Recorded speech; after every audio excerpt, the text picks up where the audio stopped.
कर्नाटक चुनाव में अब बहुत कम वक्त बचा है और बीजेपी इस बार किसी भी तरह फिर से सत्ता में लौटने के लिए बेताब है। लेकिन बीजेपी की सारी उम्मीदों पर कांग्रेस पानी फेर सकती है। दरअसल इस बात के संकेत चुनाव पूर्व होने वाले सर्वे में मिल रहे हैं। इसके साथ ही बीजेपी में उठ रहे बगावत के सुर भी उसकी जीत की संभावनाओं को कम कर रहे हैं। आपको बता दें कि कर्नाटक में अप्रैल तक चुनाव होने की संभावना है। अभी चुनाव की तारीखों का ऐलान तो नहीं हुआ है, लेकिन सभी राजनीतिक दलों ने तैयारियां पहले से ही शुरू कर दी हैं।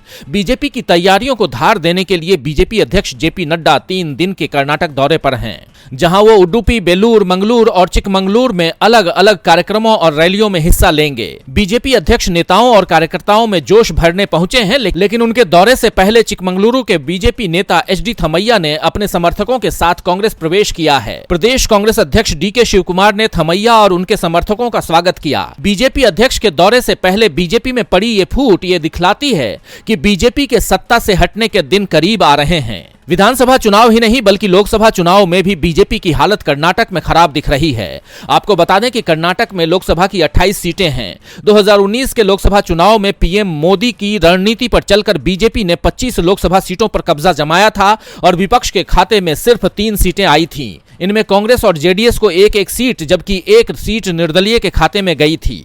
2019 में जिस जनता ने खुलकर बीजेपी का साथ दिया था, इस बार वही जनता बीजेपी को झटका दे सकती है। 2024 के लोकसभा चुनाव को लेकर सी वोटर और इंडिया टुडे के ताजा सर्वे के अनुसार कांग्रेस के नेतृत्व वाले यूपीए को राज्य में 17 सीटें मिलती हुई दिखाई गई हैं। ऐसा ही सर्वे 6 महीने पहले भी किया गया था। तब यूपीए और एनडीए दोनों को 13-13 सीटें मिलती हुई दिखाई गई थी, लेकिन अब यूपीए की सीट 4 बढ़कर 17 पर पहुंच गई हैं। यानी सिर्फ 6 महीने में बीजेपी गठबंधन की सीटें 4 कम हो गई हैं और कांग्रेस गठबंधन मजबूत हुआ है। डीबी लाइव की रिपोर्ट।